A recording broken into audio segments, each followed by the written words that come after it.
Good evening বন্ধুরা, very good evening. একটু লাইভের পর চলে এলাম তোমাদের গুড ইভিনিং বলতে।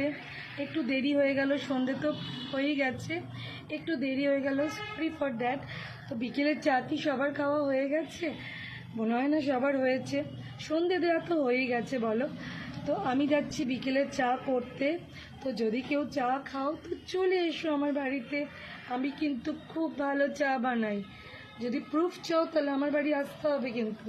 আর বন্ধুরা তোমরা তো জানো আমার বাড়ি কোথায়, তো চলে এসো আমার বাড়িতে। 1 কাপ চা দেবো, 2টো বিস্কুট দেবো, বেশি কিছু দেবো না। কিন্তু যদি চা খেতে চাও আমার বাড়ি চলে এসো, সুন্দর চা করে দেবো। দার্জিলিং চা চাইলে দার্জিলিং, দুধ চা চাইলে দুধ চা, আর যদি চাও ফ্লেভার টি সেটাও পাবে। যা চাইবে চলে এসো আমার এখানে চা খেতে। তো ভেরি গুড ইভিনিং। চা আর আমার তোমার আড্ডা জমে যাক।